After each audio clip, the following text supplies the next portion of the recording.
সবাইকে স্বাগতম নতুন একটি ভিডিওতে। আজকে আমরা আলোচনা করতে যাচ্ছি 30,000 টাকার আশেপাশে সেরা তিনটি ফোন, যার মধ্যে একটি হবে গেমিংয়ে বেস্ট, একটি হবে ক্যামেরায় বেস্ট, আর একটা হবে সব দিক দিয়ে ব্যালেন্স। তো চলুন কথা না বাড়িয়ে ভিডিওটি শুরু করা যাক। সবার প্রথমে যেই ফোনটি নিয়ে আলোচনা করব সেটি হলো রেডমি টার্বো 3। 2024 সালের এপ্রিল মাসে লঞ্চ হওয়া ফোনটিতে পাবেন অ্যামোলেড ডিসপ্লে, যার refresh rate 120 hertz, 2400 nits peak brightness ও HDR10+ এর সাপোর্ট। ফোনটির সাইজ 6.67 ইঞ্চি আর প্রোটেকশন হিসেবে থাকছে কর্নিং গরিলা গ্লাস ভেক্টাস। ফোনটির পারফরমেন্স পাবেন দারুণ, কারণ ফোনটিতে রয়েছে স্ন্যাপড্রাগন 8S Gen 3।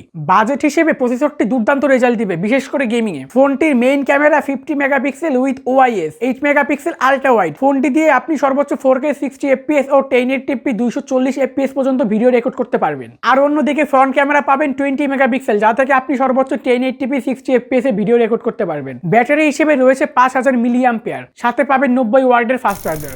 যারা গেম খেলেন, মাল্টিটাস্কিং করেন, তাদের জন্য ফোনটি পারফেক্ট ডিল হতে পারে। এই ফোনটি ভালো হলেও এই ফোনের অনেকগুলো ইউজ ডিভাইস বাংলাদেশে ঢুকে পড়েছে। এদিক থেকে যদি আপনি সাবধানে থাকতে পারেন তাহলে এই ফোনটি আপনার জন্য বেস্ট ডিল হতে পারে। ফোনটি কেনার আগে ভালো করে চেক করে নিতে পারেন, তাহলে আশা করা যায় প্রবলেমে পড়বেন না। কিভাবে চেক করবেন তা যদি আপনি জানতে চান তাহলে ইউটিউবে সার্চ দিলেই পেয়ে যাবেন। আপনারা যদি চান তাহলে আমি এই টপিক নিয়ে ভিডিও বানাতে পারি। ফোনটির প্রাইস 12256 ভেরিয়েন্ট, 32,000 টাকার আশেপাশে। ক্যামেরার জন্য আমার কাছে যেই ফোনটি ভালো মনে হয়েছে সেটি হলো স্যামসাং গ্যালাক্সি A35 5G। 2024 সালে লঞ্চ হওয়া ফোনটিতে রয়েছে সুপার অ্যামোলেড ডিসপ্লে, যার রিফ্রেশ রেট 120 হার্টজ, সাথে পাচ্ছেন 1000 নিটস এর পিক ব্রাইটনেস। ফোনটির সাইজ 6.67 ইঞ্চি, যার প্রোটেকশন হিসেবে পাচ্ছেন Corning Gorilla glass Victus plus. ফোনটির পারফরমেন্স সেকশনে পাবেন মোটামুটি একটা প্রসেসর Exynos 1380। বাজেট হিসেবে প্রসেসরটি মোটামুটি ভালোই। প্রসেসরটি রেগুলার ইউজারদের জন্য পারফেক্ট। ফোনটির মেইন ক্যামেরা পাচ্ছেন 50 megapixel with OIS, 8 megapixel ultra wide ও 5 মেগাপিক্সেল ম্যাক্রো। ফোনটি দিয়ে আপনি সর্বোচ্চ 4K 60 FPS পর্যন্ত ভিডিও রেকর্ড করতে পারবেন।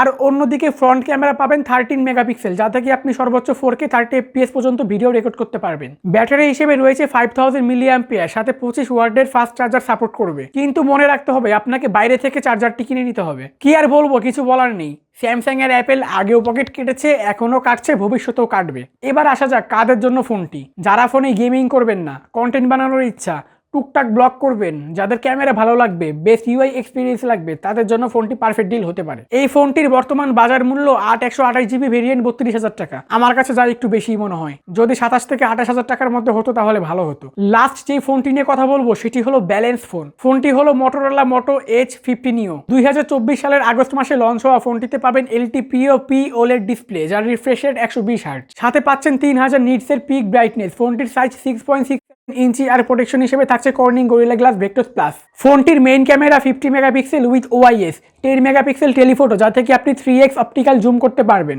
এই টেলিফোটো লেন্সটা কিন্তু ফোনটিকে অনেক এগিয়ে রেখেছে অন্যান্য ফোনের তুলনায়। সাথে পাচ্ছেন 13 মেগাপিক্সেল আলট্রা ওয়াইড ক্যামেরা। ফোনটি দিয়ে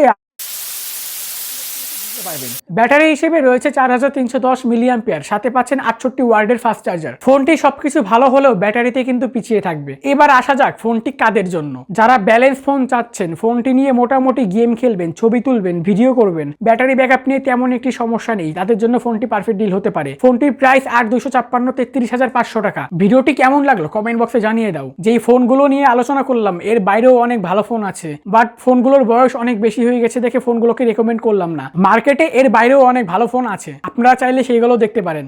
দেখা হবে পরের কোনো ভিডিওতে, ততক্ষণের জন্য আল্লাহ হাফিজ।